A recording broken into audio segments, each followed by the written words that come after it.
All right. So I want to talk about the sun today and the importance of the sun and also the symbol of the sun. Because when we think about, I know a lot of the times when I say my sun in astrology or something, I know there's two reasons for this confusion. The first reason is sometimes the people that I'm talking to, they're used to people talking about their children. And the way that I talk about astrology, I don't know. Maybe I talk about astrology like my child, like it's my child. I don't know. But people always assume that when I'm saying my son, they think that I'm talking about an actual child. So going back to the symbolic name of son, when I was looking it up, it also used to be spelled SONNE. And we know that children that have mothers and fathers, that would be considered their son. So the word O and U is the same in etymology anyway. So that word is the same. So it's very symbolic. The nature of, I guess, a young male child is very similar to that of a son. And I know that in history, it was always only seen as mothers and sons. And we know that mother means matter, and the moon controls our emotions, it controls our bodies basically, because it's molding everything. Every day is based off of where the moon is. But going back to, like, basically the moon is putting the perspective on for that day. So I didn't check. Of course, I didn't check today. Hold on, real quick. Did I check? I checked and I forgot. So hold on. Check on my computer where the moon is today. And this is very basic astrology, but sometimes it's the basics that are important. I don't even know what I'm saying sometimes. All the time, it's the basics that are important. Because you build up from there. So the moon is in,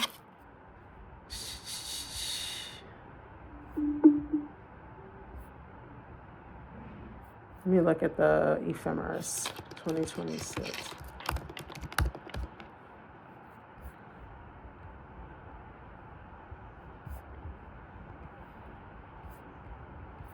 Today's the 9th.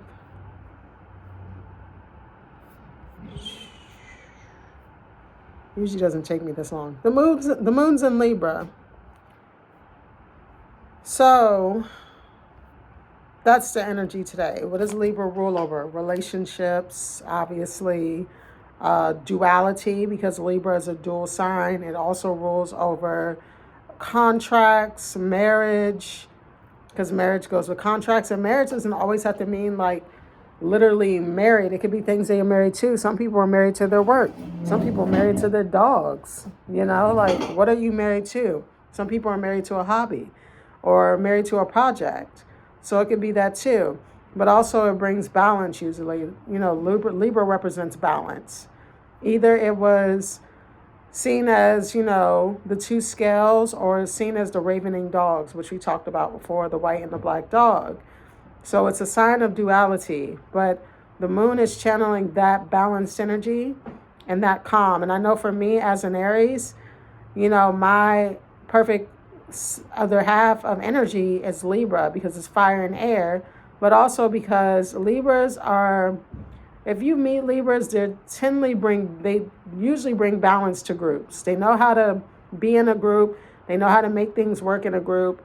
And Aries are very individualistic, all about the self, I'm sure you can tell, because my Mercury, like I said before, is sitting with my sun in my 8th house with Aries, which makes things, my delivery and the way that I talk and the way that I do things, especially in my communication skills, can be more intense. So it is my life's mission, part of my life's mission, to be able to bring that balance. However, I'm vibrating at a 22, born on a 22 day, which that's 2-2, and 2-2 represents balance and is also ruled by Libra, the number 2, and then rounding that out to a 4, which is bringing that stability. So, and excuse my voice, my voice has been off. I've had a whole life shift. I had things in my body that don't belong there, as far as like foods and stuff like that I had no control over, and just different things. So, excuse my voice, it's getting better, but it's a little raspy. And even like my singing voice is off, everything's off. So I'm slowly, because Jupiter is delayed, I'm slowly bringing back my routines and things like that after being completely thrown off of balance, which we discussed over those 3 months. So going back to the sun is the illuminating force. It's a luminary. It's considered a dwarf star or star in general. So that shows you the importance of a star, because that's a specific one, but just saying the stars are important. The sun itself is extremely important, because we wouldn't have anything, any light, any food, nothing would grow if we didn't have sunlight, including us, because basically the sun is it's a transmitter as well, because it's transmitting that information from space, from the galaxy down to Earth, channeling those light codes, because it's bringing down the information and illuminating us, and we're channeling that energy down from the sun. So the sun is a very important force, which most people understand, but a lot of people don't understand the importance of what's being channeled down. They don't understand that we are basically the vessels for that information to be lived out through. So when you want to understand astrology, a lot of people that think that it's a pseudoscience, which I really think that concept is starting to die. It's starting to, or it's been kind of picking up. And even people that are into astrology, I see people ask people that say they do not, quote unquote, believe in astrology, which to me is like saying that you don't believe that I'm on this camera talking right now. So, because it's a science, it's not about belief. You just have to study it. So a lot of people that I hear say they don't believe it, they'll ask people, well, what's your sign? So it's hypocritical, because they're asking people their signs based off of characteristic traits that they see demonstrated within particular signs. Not to say that that's always accurate, but anybody that understands basic astrology understands that the sun sign is not the end all be all, unless it's in a specific house or with specific planets. So, like for me, I already told you that my Mercury is next to my sun. So I can come off as an Aries, but sometimes people see the other side of me in my Vedic, which would say that I'm a Pisces through and through. So it just, there's different sides. Either way, my birthday is March 22nd, so I'm right there on that cusp.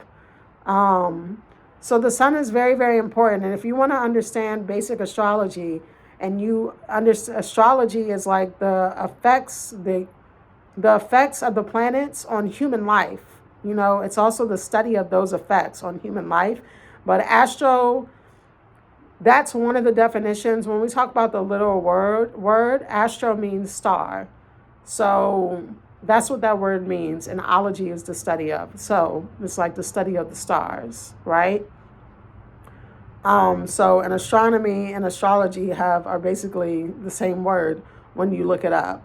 So that's what it is. However, if we study gases and chemical reactions and things like that, and even just the sun itself effects on plants, the photosynthesis process, etc., you can see that astrology is a real science, because that is a star. And if it's the study of stars, then that pseudo mess needs to go out the window, because that doesn't make any sense. So we need to get away from ignorance. And there's a lot of ignorance in the general masses. And I think that there will always be, because it's about balance. But I think that there's been an imbalance of education. And because elementary school has the word elements in it, and I learned this when I was at Heritage School, which is not like a traditional school, but anyway, it's not like a physical location. It's like you come when you want. When I learned that there, it's obvious that it's about elements. And if you want to understand the elements, you want to understand yourself, you want to understand your reality on a scientific level, you cannot ignore astrology. And anyone that is into science that says that that's a pseudoscience is being dishonest. Because if you understand, if you have any degrees in chemistry or anything, then you would know biology or anything, geography or anything, or you just study the events that have happened on Earth in conjunction to what has happened in the sky. There's 100% proof that it's not a pseudoscience and that it's real.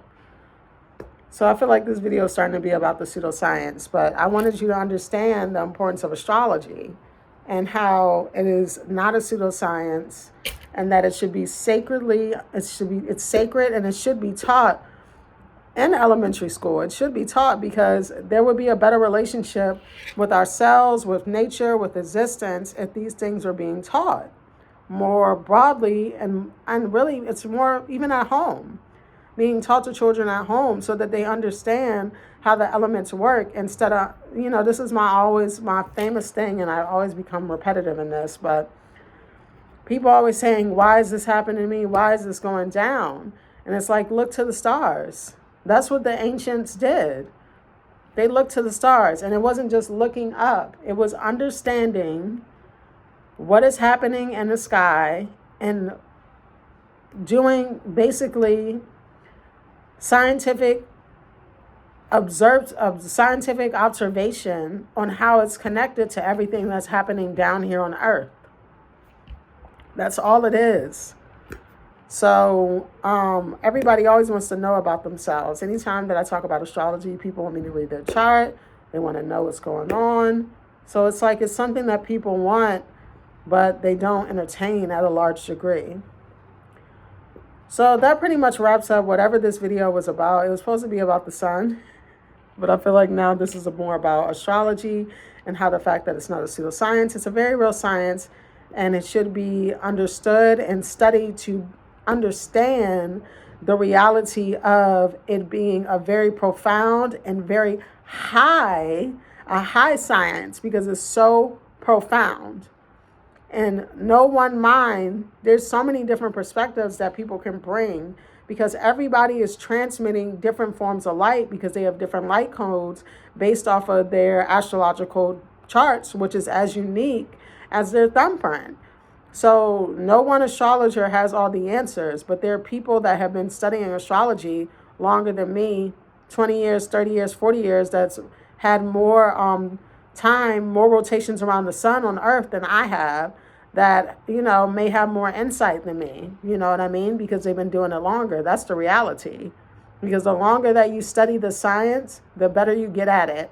The more that you broaden your horizons and you look at the different types of techniques that are being taught in astrology, whether that be whole sign houses and also Vedic astrology in itself, which is completely different, then you will understand how profound the science is. But that's pretty much it. Thank you for listening. Like I said, if you want to book a consultation, my voice. If you want to book a consultation, you can reach out to me on ancientreturn88@gmail.com, or you can reach out to me on Mia K. Bay. Actually, you know what? No, let's just stick with ancientreturn88@gmail.com, because that's very simple and easy for people to assimilate. Also, if you want to donate, which I would really appreciate right now, you can go to Mia Bay 502 on PayPal to do that. All right. Thank you. Islam and peace.